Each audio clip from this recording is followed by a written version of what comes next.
اللهم صل على سيدنا محمد يا رب صل وسلم دائما ابدا على حبيبي. تبھی نوجوان لوگ، جب میں 4 شادیوں کی بات کرتا ہوں، نوجوان بڑے جوش میں آتے ہیں، بوڑھے کہتے ہیں کاش 20 سال پہلے ہم آپ کا بیان سن لیتے، کاش آپ اس وقت کہاں تھے. ایسے کئی بزرگ ہیں جو میرے پاس ہے، کہہ رہے ہیں یار 20 سال پہلے، یار کم سے کم 15 سال ہی پہلے مل جاتے آپ. تو پھر میں ان کو شعر سناتا ہوں، پانی وانی کی بات کرتے ہو، دل جلانے کی بات کرتے ہو، 6 مہینے سے منہ نہیں دھویا، تم نہانے کی بات کرتے ہو. تو وہ یہی کہتے ہیں. اور میں ان بزرگوں سے کہتا ہوں اچھا ہوا آپ نے نہیں کی، کیونکہ دوسری شادی پہ بیان سننے میں جتنا مزہ ہے نا، کرنے میں اس سے ڈبل ٹینشن ہے. یہ سننے کی بڑی مزے کی چیز ہے، بڑا انجوائے کرتے ہیں. 4 شادیاں، 4 بیویاں اور بچے، اور ایک بیگم کو کھانا اچھا بنانا آتا ہے، اس کی شکل بہت اچھی ہے، اس کا خاندان بہت اچھا ہے، اور یہ ایجوکیٹڈ ہے. ایک صاحب مجھے کہنے لگے، وہاں لانڈھی سے آئے میرے پاس، انجینئر تھے وہ، کہنے لگے میں دوسری شادی کرنا چاہتا ہوں. میں نے کہا کس سلسلے میں؟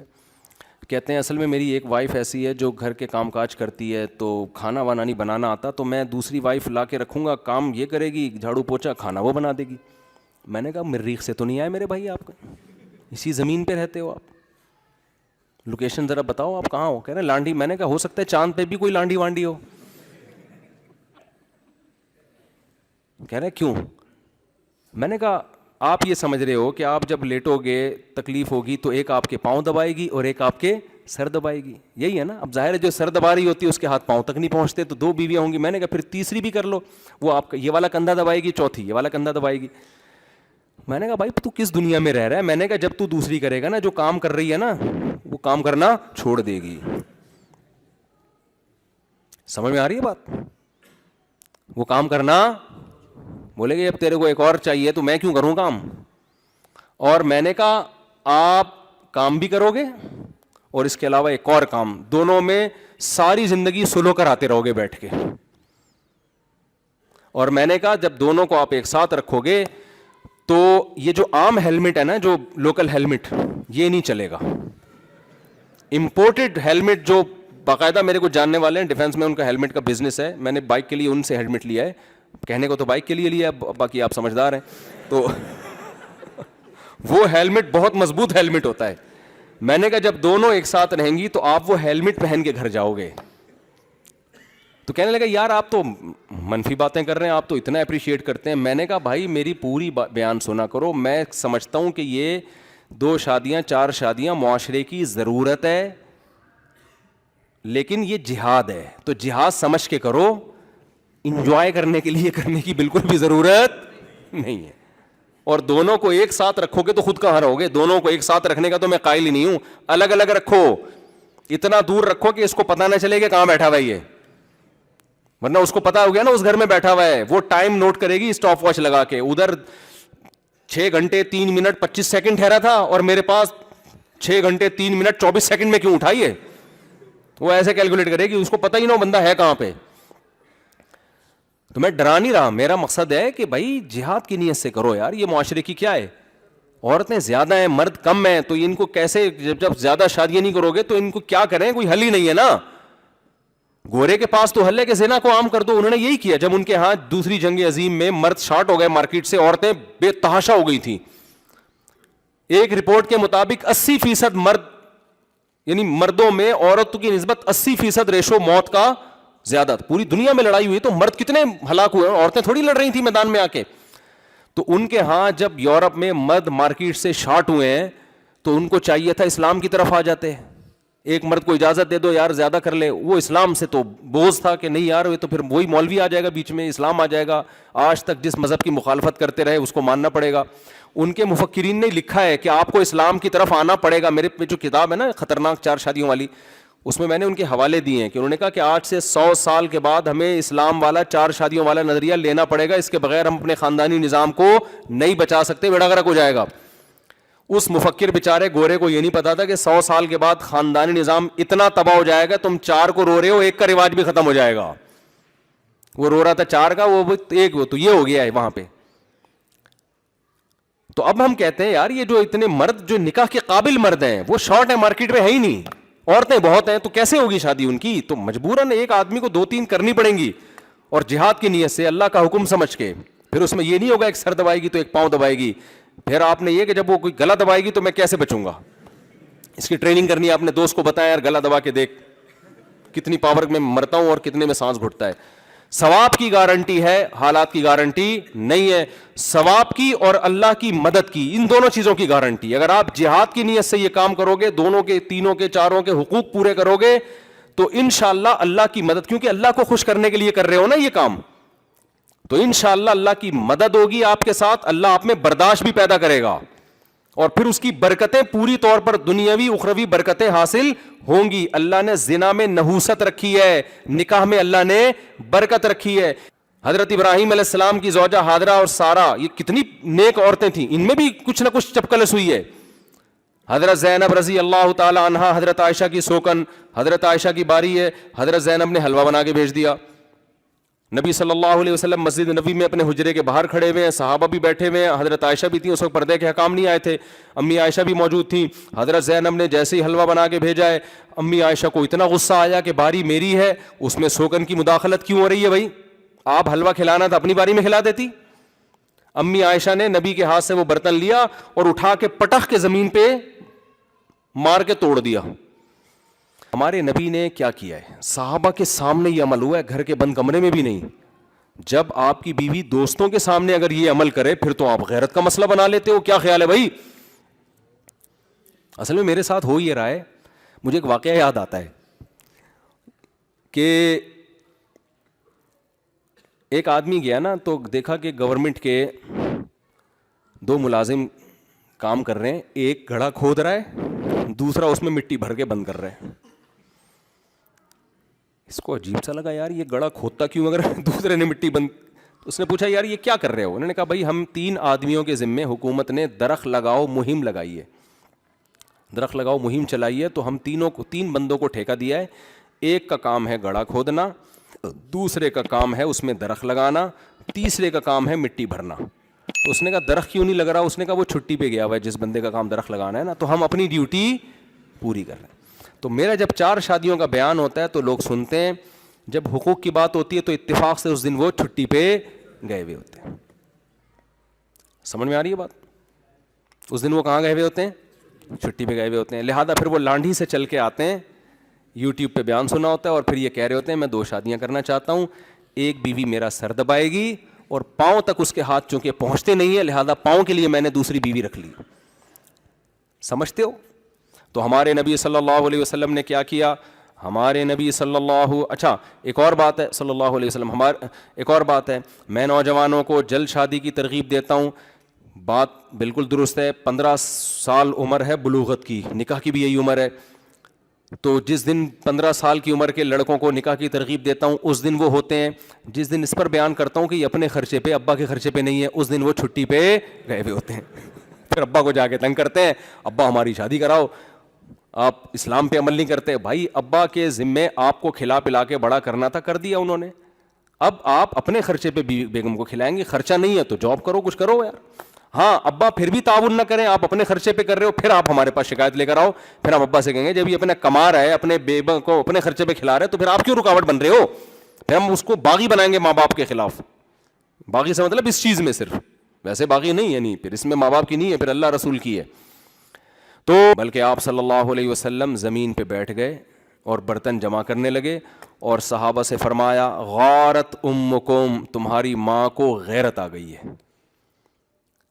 یعنی محبت میں کیا ہے یہ کام, اس کو یہ برداشت نہیں ہوا کہ میرے شوہر کی میرے پاس باری ہے تو سوکن مداخلت کر کے میرے میاں کی توجہ اپنی طرف کیوں لے کے جا رہی ہے. تو یہ غیرت ہے نا. ابے کیا ہو گیا, یہ غیرت کی بات ہے نا. کیسا اچھی لاجک تلاش کی اس کی, یہ سب کچھ میری محبت میں ہو رہا ہے. تو محبت میں تو یار, محبت کبھی تمیز سے نہیں ہوتی, خوب سمجھ لو. محبت تمیز سے, ابا کا انتقال ہو گیا, آپ رو ہی نہیں رہے, آرام سے بیٹھے ہوئے ہر ایک سے مل رہے ہیں. لوگ کہہ رہے ہیں کہ یار وہ آپ کے والد صاحب کا انتقال ہوا, آپ تو نارمل ہیں. آپ کہیں یار یہ تو انتقال تو ایک نیچرل پروسیس ہے, سب نے مرنا ہے. تو ابا کبھی 1 سال سے وہ بستر پہ تھے تو ڈاکٹر نے یہی ڈیٹ بتائی تھی مرنے کی, تو اسی ڈیٹ پہ انتقال ہوا ہے. تو آپ کہتے ہیں کہ آپ کو, وہ پوچھتا ہے کہ آپ کو تو رونا ہی نہیں آ رہا, نہ آپ کو کوئی غم چہرے سے نظر آ رہا ہے, تو آپ کو کیا محبت نہیں؟ کہہ رہی ہے بہت زیادہ محبت تھی مجھ سے, خدا کی مجھ سے قسم اٹھوا لو میں بہت محبت کرتا تھا. تو کہیں گے یار اگر محبت ہوتی نا, تھوڑے سے جذبات, کچھ ایب نارملٹی نظر آ رہی ہوتی. کیا خیال ہے؟ عام روٹین سے ہٹ کے کچھ نارمل نہیں ہوتا, کچھ آڑا ترشا ہوتا, رو رہا ہوتا, ٹینشن میں ہوتا, نیند غائب ہوتی. یہ کیسی محبت ہے یار؟ یہ ایسی محبت ہے بتانے کے لیے قسم اٹھانی پڑ رہی ہے کہ خدا کی قسم مجھے اپنے ابا سے بولو محبت تھی. تو یہ کیا ہے یار؟ تو محبت جہاں ہوگی تبھی تو قرآن کہتا ہے وَإِذَا سَمِعُوا مَا أُنزِلَ إِلَى الرَّسُولِ تَرَىٰ أَعْيُنَهُمْ تَفِيضُ مِنَ الدَّمْعِ. بہت سے عیسائی ایسے ہیں کہ جب وہ اس کلام کو سنتے ہیں جو محمد صلی اللہ علیہ وسلم پہ نازل ہوا, اے مخاطب تو دیکھے گا ان کی آنکھوں سے آنسو نہیں, گویا آنسوؤں میں آنکھیں بہتی چلی جا رہی ہیں, اتنا روتے ہیں یہ اس خدا کی محبت میں. مما عرفوا من الحق, اس لیے کہ ان کو حق سمجھ میں آ جاتا ہے. تو جب اس کو محبت تھی تو برتن تو میرے بھائی ٹوٹیں گے. ایسی محبت نہیں ہوتی کہ برتن جڑنا شروع ہو جائیں, ٹھیک ہے نا. چونکہ سوکن نے حلوہ بھیجا ہے, تھینک یو ویری مچ, بہت بہت زبردست سوکن ہے ہماری, حلوہ بنا کے بھیجا بھائی, یہ تو بڑا خیال کرتی ہے. تو ایسا نہیں ہوتا, محبت میں تو اس طرح کا ہوتا ہے. تو ہمارے نبی نے اس کی بہترین لاجک تلاش کی, آپ صلی اللہ علیہ وسلم نے. اب ایسا نہ ہو کہ جن آدمیوں کی 2-2 3 بیویاں ہیں وہ ان کی بیویاں برتن توڑنا شروع کر دیں. یہ تو ایک واقعہ ہو گیا نا, ہمیشہ ایسا ہی تھوڑی ہوتا رہا ہے.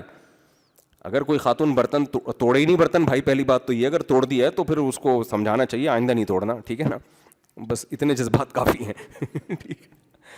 تو ہمارے نبی نے جب دیکھا امی عائشہ کا غصہ ٹھنڈا ہوا تو آپ نے وہ برتن جوڑ کے ان کو دیا اور فرمایا کہ اس کے پیسے زینب کو ادا کر دینا, کیونکہ اسلام میں جب کسی چیز کا آپ نقصان پہنچائیں تو زمان بہرحال آپ پر واجب ہوتا ہے, چاہے یہ کام غیرت میں کیا ہو یا محبت میں کیا.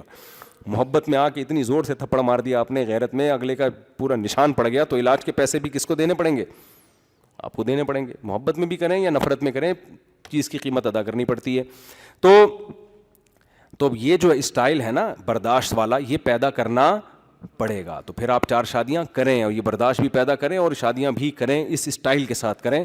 اور یہ ضروری ہے, نہیں کریں گے تو عورتوں کا بیچاروں کا نقصان ہو رہا ہے بہت زیادہ. تو میں اپنی بات کو ختم کرتا ہوں, چند باتوں میں عزم کریں. انشاءاللہ زنا کے قریب ہم کبھی بھی نہیں جائیں گے. زنا کرنا دور کی بات, قریب کا مطلب وہ کام جو زنا کرواتا ہے, لڑکیوں سے باتیں, یونیورسٹیوں میں دوستیاں, بلا وجہ ان سے فری ہو رہے ہیں فیس بک پہ, یہ تمام چیزیں برائی کی طرف لے کے جاتی ہیں. ان تمام چیزوں کا بائیکاٹ کرنا ہے. اللہ نے آپ کو 4 شادیوں کا آپشن دیا ہے, بھائی ہمیں زنا کے قریب جانے کی کیا ضرورت ہے یار. اور اللہ میاں نے اس کو آپ کو آزادی دی ہے, اس میں ابا بھی رکاوٹ نہیں بن سکتے. ابا رکاوٹ بنیں گے, اللہ کہتے ہیں میں نے اجازت دی, ابا کو اجازت دی ہے روکنے کی. اگر آپ اپنے خرچے پہ کر رہے ہو, ابا 100 دفعہ روکیں. ہم تو ابا کے حقوق بہت بیان کرتے ہیں, لیکن ابا کے حقوق کی بھی ایک لمٹ ہے. اللہ کہتے ہیں بھائی یہ عورتیں میں نے پیدا کی, ان کے کہاں جائیں گی یہ بیچاری, اگر تم ابا سے ہی پوچھتے رہو گے.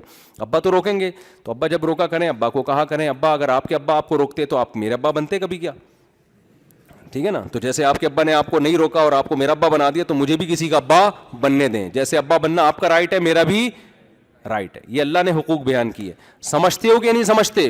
زنا کے نکاح پیغمبروں کی سنت, زنا برے لوگوں کی عادت ہے. اور گرل فرینڈ کے بارے میں کوئی آپ کو آ کے بتایا کرے نا, دوست کہ میری بھی گرل فرینڈ ہے اور آج اس کا فون آیا تھا, آپ بولیں یہ بھنگیوں والے کام تو نے کب سے شروع کر دیے ہیں. اس کو اپریشیٹ نہ کریں, ڈیگریڈ کریں اس کو, برا کام ہے, گندا کام ہے. آج کوئی بتا رہا ہوتا ہے میری گرل فرینڈ ہے, تو حسرت سے نا بیچارہ پگھلنا شروع ہو جاتا ہے, یار یہ کیا ہو گیا یار, ہمیں تو کوئی لفٹ ہی نہیں کراتا. فوراً بولا کریں یار تو سمجھدار آدمی تھا, یہ بھنگیوں والے کام کا, خدا کی قسم یہ بھنگیوں والا کام ہے. یہ گدھے گھوڑوں کے ہوتا ہے یہ سیٹ اپ. شادی انسانوں میں ہوتی ہے, گدھے گھوڑوں میں شادی نہیں ہوتی. فزیکل ریلیشن ہوتا ہے, تو یہ لیونگ ریلیشن کا نام دے دیا اس گرل فرینڈ کو. ایک گندگی, یہ پلید عمل کو ایک اچھا سا نام دے دیا, لیونگ ریلیشن ہے ان کا, ساتھ رہتے ہیں. یہ کوئی ریلیشن نہیں ہے, اسلام اس ریلیشن کو نہیں مانتا. اسلام ایک ہی ریلیشن عورت کے ساتھ مانتا ہے کہ وہ آپ کی بیوی ہو, آپ اس کے شوہر ہو. اس کے علاوہ کوئی عورت آپ کی ماں ہو سکتی ہے, بہن ہو سکتی ہے, بیٹی ہو سکتی ہے, اور کوئی رشتہ آپ کا اس عورت کے ساتھ نہیں ہے. بیوی بناؤ گے تو رشتہ بنے گا, ادروائز آپ کا اس کے ساتھ کوئی رشتہ نہیں ہے. سمجھتے ہو؟ تو یہ جملہ یاد رہے گا. جب بھی کوئی دوست آ کے کہا کرے میری گرل فرینڈ ہے, آپ بولو یار یہ بھنگیوں والے کام تو نے کب سے شروع کر دیے. اس کو غصہ تو آئے گا, آپ بولو گے یار ہیں تو چماروں والے کام, گدھے گھوڑے جو کام کرتے ہیں فزیکل. گرل فرینڈ ہوتی ہے تو فزیکل ریلیشن بھی شروع ہو جاتا ہے. تو نہیں ہوتا تو ہو جائے گا آگے, اللہ نہ کرے آگے چل کے, ذریعہ تو بن گئے نا آپ. اور جو شادی کر رہا ہے نا تو اس کو تانے نہ دیا کریں کہ ابھی تیری عمر ہی کیا ہے, تو شادی میں لگ گیا یار. بات سمجھ میں آ رہی ہے؟ یورپ میں, امریکہ میں 13 سال کی لڑکیاں پریگننٹ ہوتی ہیں. یہ BBC کی رپورٹ ہے. 13 سال کی لڑکیاں. وہاں کوئی اس پہ آواز اٹھانے والا نہیں ہے. یہاں کوئی جلدی شادی کی بات کرے تو اس کو کہتے ہیں یار تم تو ایک سمجھدار آدمی ہے, تمہیں کیا ہو گیا, تم نے یہ. میرا چھوٹا بھائی تھا نا, تو 22-23 سال کا ہوا تو اس نے گھر میں بات کی کہ میں نے شادی کرنی ہے. تو خاندان کے بعض افراد کہنے لگے اس کو کیا ضرورت ہے یار ابھی شادی کی, 22 سال کا تو ہے یہ. حالانکہ ہمارے لحاظ سے تو 22 سال بھی بہت بڑھاپے کی عمر ہے. اصل تو بالغ ہونے کے بعد ہے نا, لیکن وسائل نہیں ہوتے تو کوئی رشتہ ہی نہیں دے رہا ہوتا. تو اب وسائل آ گئے, اس کی جاب لگ گئی. 22 سال میں کہہ رہا ہے کہ بھائی وہ میں نے شادی کرنی ہے. یہ مدرسے میں استاذ لگ گیا تھا, تنخواہ آنا شروع ہو گئی تھی. تو بہت سے رشتہ اس کو کیا ضرورت ہے. تو میرے پاس آئیں گے اس کو ضرورت کیا ہے. میں نے کہا یہ اس سے پوچھیں اس کو ضرورت ہے کہ نہیں ہے, یہ میں تھوڑی فیصلہ کروں گا. فضول قسم کی باتیں یار. یہ سوسائٹی بتائے گی کہ کس کو ضرورت ہے. بھوک آپ کو لگ رہی ہے, آپ کا دل چاہ رہا ہے یار میں نے صبح کا ناشتہ کیا ہوا ہے, دوپہر کھانا بھی نہیں کھایا, چلو اب رات کو میں نہاری کھاتا ہوں. آپ نہاری اپنے خرچے پہ کھا رہے ہو. ابا کہہ رہے ہیں تجھے کیا ضرورت ہے یار. ماموں کہہ رہے ہیں تجھے کیا ضرورت ہے یار. کبھی کسی نے کہا, اگر کہے گا تو آپ بولیں گے بھائی مجھے جو ضرورت ہے وہ مجھے, میرا پیٹ ہے, بھوک مجھے لگ رہی ہے یار. آپ کو میں اپنے خرچے پہ کھا رہا ہوں. ابا آپ تو میرے حقوق کے محافظ بنو. آپ اگر اپنے خرچے پہ نہیں کھلا سکتے تو مجھے اپنے خرچے پہ تو کھانے دو نا. تو جیسے کھانا آپ کی باڈی کی ریکوائرمنٹ ہے, اسی طرح شادی کرنا بھی آپ کی روحانی نہیں بلکہ فزیکل ریکوائرمنٹ ہے, باڈی کی ریکوائرمنٹ ہے. سمجھ میں آ رہی ہے بات؟ باڈی تقاضا کرتی ہے. تو اس میں اگر آپ کر رہے ہو, آپ کا دوست کر رہا ہے, اپریشیٹ کرو یار, زندہ باد. ہم تو فارغ آدمی ہیں, ہم تو فضول قسم کے, مفتی صاحب کے بیانات سن کے غیرت ہماری جاگ نہیں. تو شیر کا بچہ ہے, زندہ باد, شاباش. پھر اگر دوسری کر رہا ہے اپنے خرچے پہ, دوسری کو الگ پورے حقوق دے رہا ہے, تو بھی اپریشیٹ کیا کرو. سمجھ میں آ رہی ہے بات کہ نہیں آ رہی؟ نکاح حوصلہ افزائی کے قابل ہے, زنا حوصلہ افزائی کے قابل نہیں ہے. سمجھتے ہو کہ نہیں سمجھتے؟ اب جلدی جلدی بات کو. ایک کام زنا کے کبھی قریب نہیں جانا. نمبر 2, جو کہے کہ میری گرل فرینڈ ہے اسے کہنا بھنگی چمار والے کام تو نے کب سے شروع کر دیے. تیسرا, نشے کے قریب مت جاؤ. اسلام میں ہر طرح کا نشہ کیا ہے؟ حرام ہے. ہمیں پتہ ہے جب کوئی گناہ کرتا ہے نا, اللہ سب سے پہلا عذاب اس کو یہ دیتا ہے, اس کی زندگی سے سکون چھینتا ہے, کیونکہ وہ خوشی کے لیے کر رہا ہے. اللہ کہتے ہیں 2 بوتل جب تک پیے گا نا اس وقت تک خوشی ہوگی, اس کے بعد خوشیاں تجھ سے ایسے چھینوں گا کہ تو ترسے گا خوشی کو. عیاش لوگوں میں خودکشی کا ریشو زیادہ ہے. جو نشے سے اور عیاشیوں سے بچتے ہیں ان کی وہ خوشی والی زندگی گزارتے ہیں. تو شراب کے کبھی بھی قریب نہیں جانا. یہ جو آئس وائس کے نشے آ رہے ہیں آج کل, میں تو حیران ہوں یار. نشے کی وہ قسمیں آ گئی جو ہم نے کبھی سنی نہیں تھی. کوئی آئس لے رہا ہے, کوئی چرس پی رہا ہے, کوئی ہیروئن پی رہا ہے, کوئی پتہ نہیں کون سی چیزیں. اور لڑکیاں بھی پینا یونیورسٹی میں شروع کر دیا, وہ بھی الگ پی رہی ہیں. بھائی اب بیگم سگریٹ پی رہی ہو, ہمیں تو عجیب سا لگتا ہے یار جب آپ کی شادی ہو ایسی وہ سگریٹ پی رہی ہے. ایکچولی میں ذرا سگریٹ پی لوں پھر آپ سے بات کرتے. یہ ہو کیا رہا ہے؟ اب جو یونیورسٹیوں میں لڑکیاں سگریٹ پی رہی ہیں تو شادی کے بعد پیئیں گی کہ نہیں پیئیں گی؟ تو یار یہ کیا ہو رہا ہے یار یہ سوسائٹی میں؟ تو بھائی توبہ کرو. گٹکے وٹکے کھانے کی چیز کینسر سے, میں نے اپنے کئی دوستوں کو مرتے ہوئے دیکھا ہے, اپنے بچپن کے دوستوں کو جو گٹکے کھاتے تھے کینسر سے مرے. چھوڑو, ہمت کرو, ایک دفعہ جان چھڑاؤ ان چیزوں سے. اور انٹرنیٹ پر بیہودہ چیزیں مت دیکھو. اور یہ جو ڈاکٹر کہتے ہیں نا, یہ جو ہاتھ سے اپنی خواہش پوری کرتے ہیں, میڈیکل سائنس کہتی کچھ نہیں ہوتا, بالکل 100% جھوٹ ہے. یہ جو چیز نیچرل نہیں ہے وہ آپ کی صحت کو یقیناً نقصان پہنچائے گی. میڈیکل سائنس بدلتی رہتی ہے. آج ڈاکٹر کہہ رہے ہیں اس سے ٹینشن ختم ہو جاتی ہے, دیکھو لوط علیہ السلام کی قوم لڑکوں سے بدفعلی کرتی تھی, میڈیکلی کوئی نقصان تھا ان کو؟ کوئی ڈاکٹر اس وقت لیب میں ٹیسٹ کر کے رہے وہی خون ہے, کچھ بھی نقصان نہیں ہوا.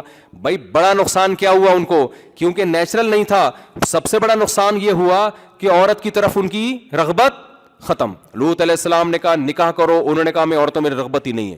تو جو اپنے ہاتھ سے اپنی خواہش پوری کرنے کے عادی ہو جاتے ہیں, اور یہ کام ایک دفعہ نہیں ہوتا, جو کرتا ہے تو عادت پڑتی ہے, ان کو سب سے بڑا جو ان کے جو مینٹلی جو ان کا نقصان ہوتا ہے, جس طرح سے ایک اس برائی سے بچنے والا اپنی زوجہ سے سیٹسفائی ہوتا ہے, ہاتھ سے اپنی خواہش پوری کرنے والا اس طرح سے سیٹسفائی نہیں ہوتا, کیونکہ اس کے جو ہارمونز, جو ایک پورا سیٹ اپ اللہ نے رکھا ہے نا. دیکھو جب کھانا سامنے آتا ہے, نہاری بن رہی ہے, نیمبو نے خوشبو آتی ہے, آپ کا معدہ ایسڈ چھوڑنا شروع کرتا ہے, اس کے لیے تیار ہوتا ہے, پھر آپ کھانا نوالا بناتے ہو, پھر منہ میں چباتے ہو اس کو خوب رغبت کے ساتھ, پھر اس کو پیٹ میں اتارتے ہو, پورا ایک نیچرل پروسیس ہے نا. ڈائریکٹ آپ نے شاپر لا کے نہاری کا ٹھا کر کے منہ میں پھوڑ دیا کسی کے, تو میڈیکلی تو کچھ بھی نہیں ہو. ڈاکٹر کہیں گے ابھی بھی وہی کارب گیا ہے, وہی پروٹین گئے ہیں, میدے میں گئے ہیں. تو جب یہ عمل ہوتا چلا جائے گا تو آہستہ آہستہ آپ کے میدے کی سیٹنگ بھی آؤٹ ہوگی.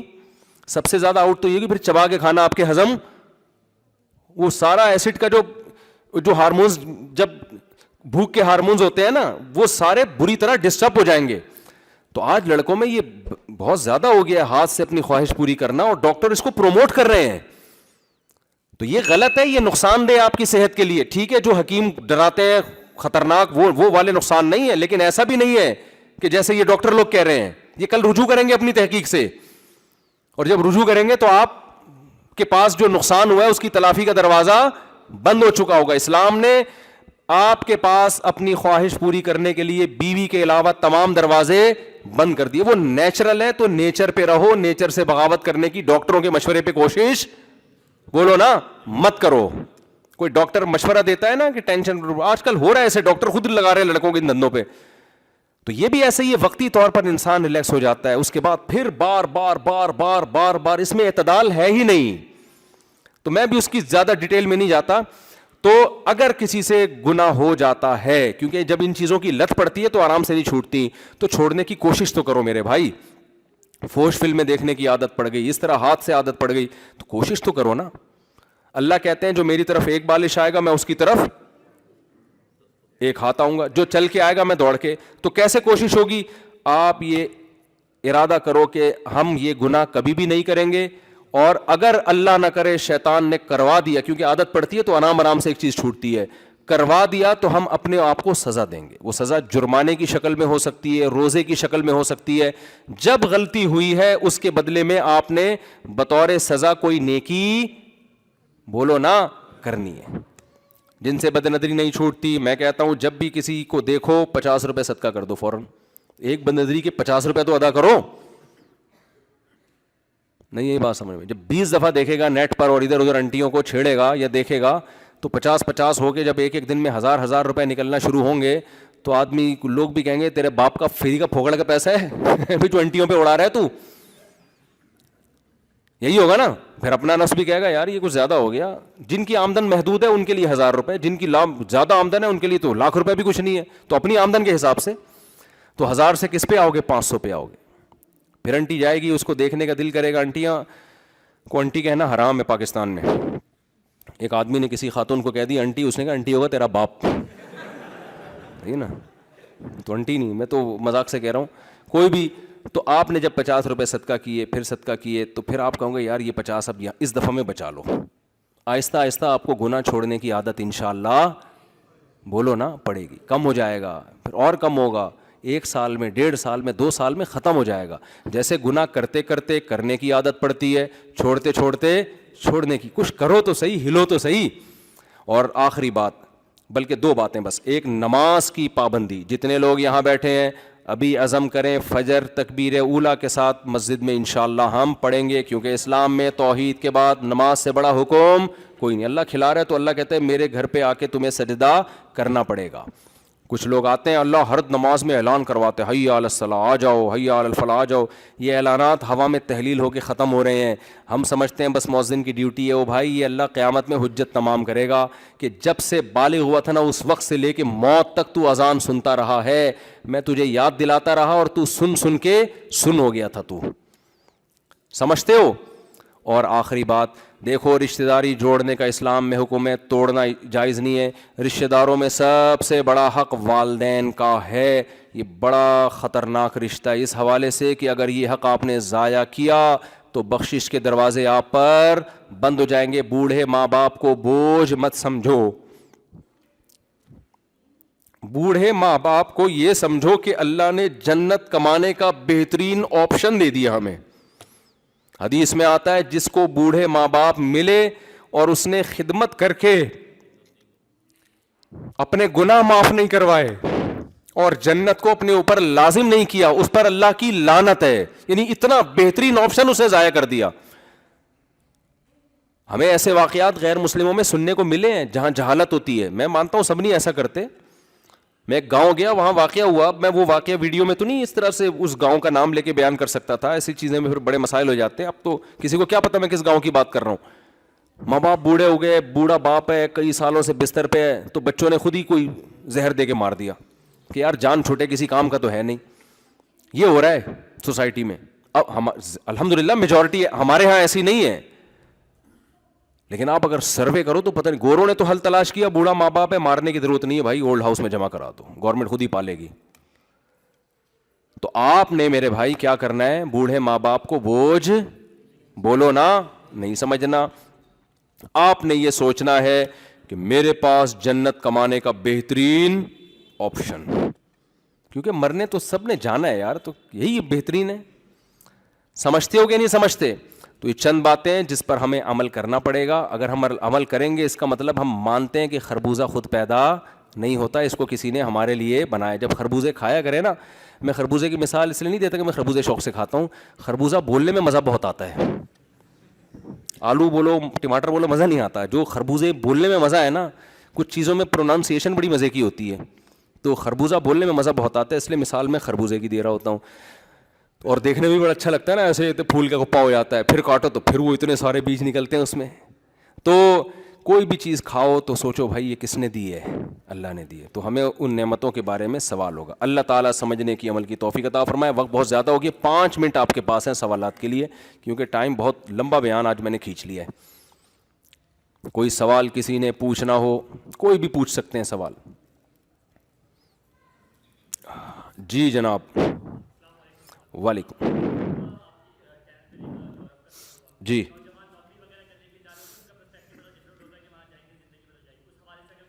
ہاں، یہ سوال کر رہے ہیں کہ آپ کا یورپ سے سفر ہوا. بہت سے ہمارے نوجوان یورپ جانا چاہتے ہیں جاب کے لیے، وہاں اسٹے کرنے کے لیے، تو آپ کا ان کے بارے میں کیا مشورہ ہے؟ بھائی ہمارے ساتھ آصف بھائی بیٹھے ہوئے ہیں، جن کے ساتھ ہم، بلکہ ان کے ساتھ میں یا میرے ساتھ یہ اس میں پھر ہم بحث کریں گے بعد میں بیٹھ کر، یورپ گئے تھے. تو یہ تو کاروباری آدمی ہیں، یہ آپ کو زیادہ اچھا بتا سکتے ہیں. میرا خیال ہے ان کا جو تجزیہ ہے وہ یہ ہے کہ جو یہاں 1-1.5 لاکھ روپے کما رہا ہے اس کو باہر جانے کی بالکل بھی ضرورت، بولو نا، نہیں. جو 1-1.5 لاکھ سے کم ہے تو کوشش کرے یہیں 1-1.5 لاکھ ہو جائیں. نہیں ہو رہے، بالکل ہی گیس بجلی کا بل ہی ادا نہیں ہو رہا، تو مرنے سے بہتر ہے کہیں اور نکل جائے بھائی، تو وہاں جا کے مر. ٹھیک ہے نا. یہاں قبرستانوں میں جگہ، پاپوش کا قبرستان دیکھا آپ نے؟ ایک ایک قبر سے پتہ نہیں قیامت کے دن کتنے مردے اٹھیں گے. فرشتے کہیں گے کہ اب انسانیت کی آدھی آبادی تو یہیں سے پوری ہو گئی ہے.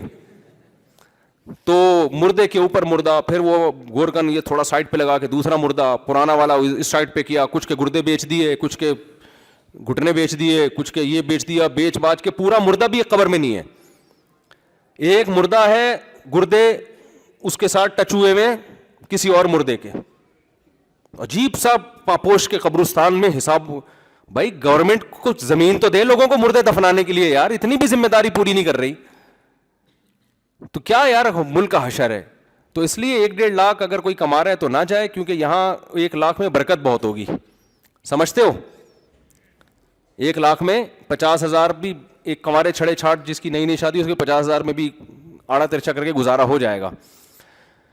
مشکل ہی لگ رہا ہے کیونکہ بل ہی اتنا آ جاتا ہے. تو یعنی 50,000 کم کہہ دیا میرے خیال ہے میں نے, ہاں لاکھ روپے تک ہو. 50 میں تو کیا کرے گا وہ بیچارہ, بل اتنا 8-10,000 تو فری پھوکٹ کا بل آ رہا ہے. پھر گیس شارٹ ہو رہی ہے مارکیٹ سے. اب روزہ رکھنا ہو کسی نے صبح, تو سحری کے وقت میں گیس ہی نہیں ہے. آج مجھ سے کسی نے پوچھا حضرت میں روزہ رکھنا چاہتا ہوں تو صبح گیس ہی نہیں, کیا کروں؟ میں نے کہا رات کو پکاؤ. کہہ رہے ہیں رات کو پکا کے صبح کھائیں گے, ٹھنڈا ہو جائے گا, کیسے کھائیں گے؟ تو کتنے مسائل کھڑے ہو گئے. پھر سلنڈر خریدو.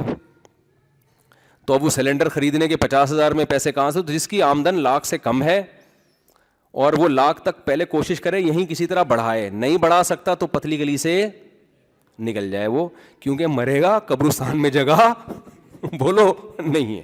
تو وہاں جا کے زندہ رہ لیا تو ٹھیک ہے, مر گیا تو کماؤ. وہاں ان کے پاس اسپیس بہت ہے, سمجھتے ہو, بہت اسپیس ہے ان کے پاس مردے دفنانے کی. لیکن جو لاکھ سے اوپر کما رہا ہے نا, یہ پیسے والا ہے, اس کو بالکل بھی ضرورت نہیں ہے, کیونکہ جب آپ وہاں کماتے ہو تو پھر وہیں کے حساب سے خرچے بھی ہوتے ہیں, وہ بہت مہنگے ہیں. مہنگائی اتنی ہے کہ وہاں لوگ کہتے ہیں جب تک بیوی بھی نہیں کماتی, مرد بھی نہیں کماتا, تو پھر آگے بچوں کے بڑے مسائل ہیں. اسکول میں ہومو سیکشولیٹی سکھائی جا رہی ہے بچوں کو باقاعدہ, تو آپ اپنے بچوں کو کیسے یہ سب چیزیں پڑھاؤ گے بھائی؟ پھر بچہ بڑا ہو کے کہے گا ابو میں نے وسیم سے شادی کرنی ہے. آپ بولو گے یار تو باتیں کس قسم کی کر رہا ہے؟ وہ کہے گا جس قسم کے اسکولوں میں پڑھایا اس میں یہی باتیں سکھائی گئی ہیں ہم کو. آپ کی بہو آئے گی, آپ کو پتہ نہیں چلے گا کہ یہ میری بہو ہے یا میرا بیٹا ان کے ابا کا داماد ہے یا بہو ہے. کچھ عجیب سی کنفیوژن ہے. ایک لاکٹ سے پتہ چلتا ہے. دونوں آدمی ہوتے ہیں, جس کے لاکٹ ہے اس کو انہوں نے بیوی فرض کیا ہوا ہے, کان میں لاکٹ, جس کے نہیں ہے تو وہ آدمی. ایسا عجیب سا سیٹ اپ چل پڑا ہے, اللہ کی پناہ بھائی. تو وہ سیٹ اپ وہاں اسکولوں میں پڑھایا جا رہا ہے, تو آپ کیسے یعنی چلو گے؟ تو وہاں تو بیچارے مسلمانوں کا سب سے بڑا مسئلہ یہی تھا کہ ہم اسکولوں میں بچوں کو یہ پڑھایا جا رہا ہے, اسکول بھیجنا بھی ضروری ہے, تو کیا کریں؟ تو میں کیا کہتا کیا کریں؟ میں کہ صبر کریں اور کیا کریں. ریاست کے اگینسٹ کون جا سکتا ہے؟ پھر حکومت اور ہی کچھ نہ کر دے. تو یہ ہے حساب کتاب. اگر آپ چاہتے ہیں کہ آپ کی بہو میل ہو ٹھیک ہے اور وغیرہ وغیرہ, تو پھر دیکھ لیں. لیکن بہرحال کچھ فائدے بھی ہیں وہاں پہ. تو یہ میرا ٹاپک نہیں ہے, یہ آپ خود فیصلہ کریں جانے کہ نہیں جانا. جناب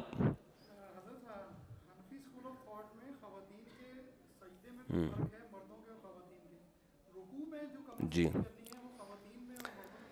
دیکھیں, یہ صرف یہ انہوں نے سوال پوچھا ہے, میں سوال سے دہراتا ہوں کہ ریکارڈنگ میں پھر سوال نہیں آتا, کہ حنفی اسکول آف تھاٹ میں عورت سجدہ کرے گی سمٹ کے, تو صرف سجدہ ہے یا رکوع بھی سمٹ کے, یا وہ مردوں کی طرح رکوع کرے گی؟ تو یہ صرف حنفی میں نہیں ہے, پوری امت کا اجماع ہے. یہ سمجھتے ہیں؟ امام ابو حنیفہ, امام مالک, امام شافعی, امام احمد بن حنبل, یہاں تک کہ 150-200 سال پرانے جو اہل حدیث تھے ہندوستان میں, وہ سب کا اجماع اس پر کہ عورت سمٹ کے نماز پڑھے گی, رکوع میں بھی سمٹے گی, سجدے میں بھی سمٹے گی, قیام میں بھی سمٹے گی. یہ مسئلہ بعد میں پیدا کیا گیا ہے. سعودی عرب کے شیخ بن باز رحمہ اللہ بڑے عالم تھے, سلفی مکتب تھے, تو اصل میں حنبلی, لیکن کچھ چیزوں میں انہوں نے خروج کیا. تو یہ ان کا فتویٰ تھا کہ عورت جو ہے نا سمٹ کے نماز نہیں پڑھے گی. وہاں سے یہ فتویٰ پھیلا, پھر ہمارے اہل حدیثوں نے بھی لے لیا. تو یہ پوری امت کا صدیوں سے اجماع چلا آ رہا ہے. اجماع سے بڑھ کر کوئی دلیل نہیں ہوتی. تو وہ جو حدیث میں آتا ہے کہ جو ہے سمٹ کے سجدہ نہ کرو, اس سے مراد مردوں کو خطاب ہے, عورت خود بخود پردے کا احکام ہے. تو یہ چاروں مکاتب فکر میں ہے کہ عورت سمٹ کے نماز پڑھے گی. سمجھتے ہیں کہ نہیں سمجھتے؟ امام بخاری نے اپنی کتاب میں ایک تابعیہ کا ذکر کیا ہے جو مردوں کی طرح نماز پڑھتی تھیں. اس سے پتہ چلتا ہے کہ باقی ساری کیسی تھیں, وہ سمٹ کے پڑھتی تھیں, عورتوں کی طرح پڑھتی تھیں. ورنہ امام بخاری یہ کہتے ہیں نا کہ یہ مدینہ مکہ میں سب عورتیں مردوں کی طرح ہی پڑھ رہی ہیں, تو ان کو ایک ملی, تو اس کا مطلب باقی ساری سمٹ کے نماز پڑھتی تھیں. ہاں, رکوع بھی ایسے مردوں کی طرح سیدھا ہو کے نہیں, بس جتنا ہلکا سا رکوع کریں گی, تھوڑا سا جھکیں گی, تاکہ جسم سمٹا رہے نا. اس پر میرے کلپ موجود ہیں کافی, اس پہ میں بات کر چکا ہوں اس موضوع پر.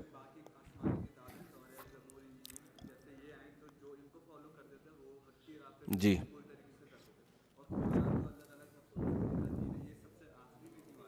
ہاں جی ہاں, بھائی کا سوال یہ ہے کہ تورات, انجیل, زبور اور یہ سب آسمانی کتابیں تھیں, تو جب یہ آسمانی کتابیں تھیں تو جو ان کو فالو کرتے تھے وہ کہاں جائیں گے, جنت میں جائیں گے کہ نہیں جائیں گے؟ دوسرا, جب یہ آسمانی کتابیں تھیں تو اللہ ایک ہی کتاب نازل کر دیتا, اللہ کو اس کو دوبارہ نازل کرنے کی کیا ضرورت تھی؟ یہ سوال ہے بھائی کا. دیکھیں جو اپنے زمانے میں تورات انجیل کو فالو کرتے تھے وہ یقیناً جنت میں جائیں گے، کیونکہ قرآن کہہ رہا ہے انا انزلنا التوراۃ فیہا ھدی و نور، ہم نے تورات کو نازل کیا جس میں گائیڈنس تھی، ہدایت اور روشنی تھی۔ یحکم بہا النبیون، جو پیغمبر تھے وہ تورات پہ فیصلہ کرتے تھے، والربانیون، اور جو بھی اللہ والے لوگ تھے۔ تو جب تک تورات اللہ نے نازل کی، پھر عیسیٰ علیہ السلام کو بھی تورات ہی کا پابند بنایا، چند احکام چینج کیے انجیل میں، باقی وہ حضرت عیسیٰ کی شریعت بھی وہی تھی جو موسیٰ علیہ السلام کی تھی، اس میں چینجنگ تھوڑی بہت ہوئی ہے، زیادہ نہیں تھی۔ تو ایک سیکنڈ بھائی کا جواب دے دوں نا، تو جب تک وہ کتابیں تھیں تو ان کو فالو کرنے والے ہی برحق تھے۔ جب قرآن دنیا میں آیا ہے، ایک تو آیا کیوں ہے؟ اس لیے کہ ان کتابوں میں چینجنگ ہوئی ہے، تحریف ہوئی ہے۔ اس کی سب سے بڑی دلیل یہ کہ آج بائبل کے بہت سارے نسخے ملتے ہیں آپ کو جو ایک دوسرے سے بالکل متضاد ہیں، ٹکراؤ ہے ان میں۔ تورات میں بھی ایسا ہی ہے۔ تو ان کتابوں کی حفاظت نہیں ہوئی، ان مذہبوں کی حفاظت، ان کی تعلیمات کو ان کو لوگوں نے بھلا دیا۔ تو اس لیے اللہ تعالیٰ نے جب بھی جدید پیغمبر بھیجتے ہیں نا، اسی وقت بھیجتے ہیں جب پچھلے پیغمبر کی تعلیمات ختم ہو جاتی ہیں، تو پھر اللہ جدید پیغمبر کو بھیجتے ہیں۔ تو اس لیے اللہ نے پھر آخر میں محمد صلی اللہ علیہ وسلم کو بھیجا اور آپ کو یہ بتا دیا کہ یہ لاسٹ میسنجر آف گاڈ ہے، اور اب یہ قرآن تحریف نہیں ہو سکے گی، اور قیامت تک یہ دین محفوظ رہے گا۔ یہ سب چیزوں کے اللہ نے وعدے کیے، اور 1400 سال گزرنے کے بعد بھی ہم اللہ کے وعدے کو اپنی آنکھوں سے دیکھ رہے ہیں، ورنہ اتنا لمبا کوئی مذہب چلا نہیں ہے۔ تو جب اسلام دنیا میں آ گیا، نبی صلی اللہ علیہ وسلم دنیا میں آ گئے، قرآن آیا، اور میں نے جو بیان میں شروع میں آیت پڑھی تھی اس میں یہی ہے کہ اللہ نے اس قرآن میں کہہ دیا کہ اب اسلام کے دنیا میں آنے کے بعد جو اسلام کے علاوہ کسی بھی دین کو فالو کرے گا آخرت میں خسارے میں ہوگا، یہ اللہ نے اعلان کر دیا۔ اب یہ ایک سوال ہوتا ہے کہ اللہ اسی تورات ہی کی حفاظت کر لیتا اور اس کو چینج ہونے سے بچا لیتا۔ تو بات یہ ہے کہ دیکھیں جیسے جیسے زمانہ بدلتا ہے نا، احکام بھی بدلتے ہیں۔ تورات کے احکام اس زمانے کے لحاظ سے سوٹیبل تھے، جب زمانہ چینج ہو گیا، بدل گیا، تو اللہ تعالیٰ نے پیغمبر بھی دوسرے بھیجے اور احکام بھی چینج کیے۔ بائبل میں کچھ احکام ایسے ہیں جو تورات سے چینج ہیں، پھر قرآن میں کچھ احکام ایسے ہیں جو تورات اور انجیل سے چینج ہیں۔ تو اس کی وجہ یہی ہے کہ جب آخری پیغمبر اللہ نے بھیجا تو احکامات میں ایسی تبدیلی کی ہے جو قیامت تک کے لیے چل سکے۔ مثال کے طور پر ایک مثال دے دیتا ہوں، تورات اور انجیل میں شادیوں پر کوئی پابندی نہیں، 4000 بیویاں بھی رکھ سکتے ہیں، اس زمانے میں یہ چل سکتا تھا، لیکن اسلام نے آ کے 4 میں باؤنڈ کر دیا کہ 4 سے زیادہ کی آپ کو اجازت نہیں ہے۔ کیوں؟ اب قیامت تک کے لیے جب ایک قانون سازی ہو رہی ہے نا، تو اس میں ایسا ضابطہ ہونا چاہیے کہ مثال کے طور پر اگر 4 سے زیادہ کی اجازت ہوتی تو کروڑ پتی لوگ 400 بیویاں رکھ لیتے، اور میرے اور آپ جیسے غریبوں کے حصے میں ایک بھی بولو نا نہیں آتی۔ تو اسلام نے محدود کیا نا، تو یہ چینجنگ ضروری تھی، اس زمانے میں ضروری نہیں تھی۔ تو اس طرح کے بہت سارے حکام ہیں جو اللہ نے چینج کیے، طلاق کے حکام، وراثت کے حکام، نمازیں 5 فرض کر دی، پہلے کم تھیں، تو یہ زمانے کے لحاظ سے اللہ تعالیٰ نے چینجنگ کیا، لیکن اس میں بتا دیا کہ اب اس میں چینجنگ نہیں ہوئی، قیامت تک چلے گا۔ اور 1400 سال کے میں کتنی سائنسی ترقی ہوئی، عروج و زوال ہوا، اب تک چل رہا ہے وہ، تو اب تھوڑا ہی ٹائم رہ گیا قیامت میں، میرا خیال ہے۔ جی جناب، یہ بھائی کچھ پوچھ رہے تھے۔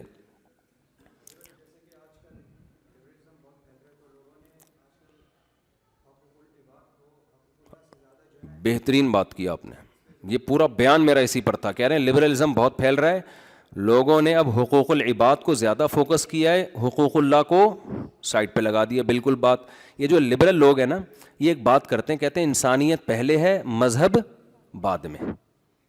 یہ نعرہ دیکھنے میں بڑا اچھا ہے، اصل میں اس نعرے کے پیچھے پتہ ہے کیا مسئلہ ہے؟ اس نعرے کا مطلب یہ ہے کہ خالق اور مخلوق کا رشتہ بعد میں ہے، مخلوق کا آپس کا رشتہ پہلے۔ یہ ایسا ہی ہے جیسے کوئی کہے بہن بھائیوں کے حقوق ایک دوسرے پر پہلے ہے، ابا اماں کے بعد میں جو پیدائش کا ذریعہ بنے۔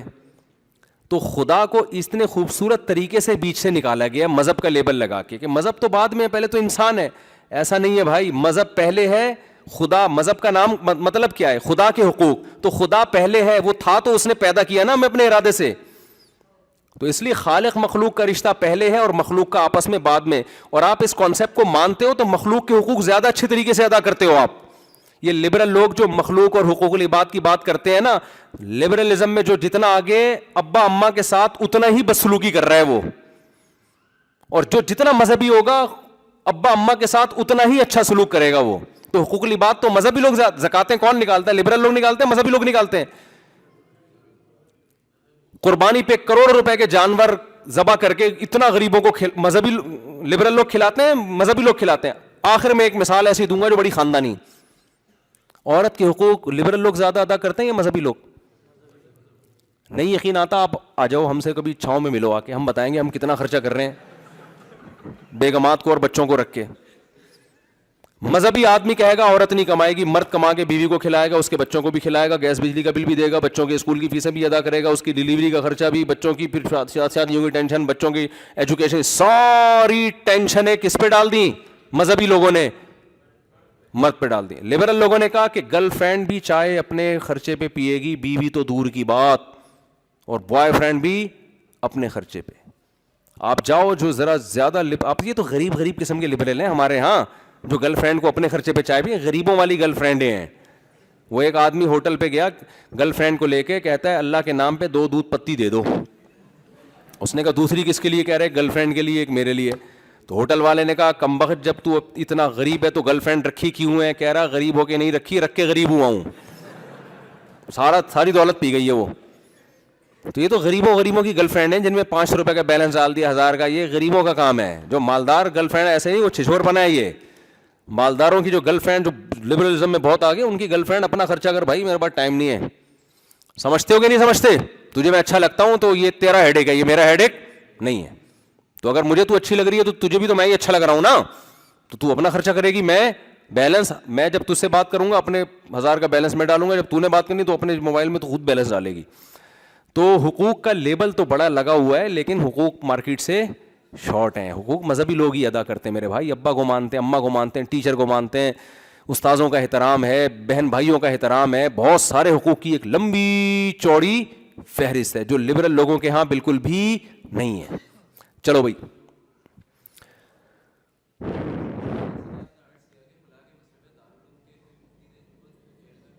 جی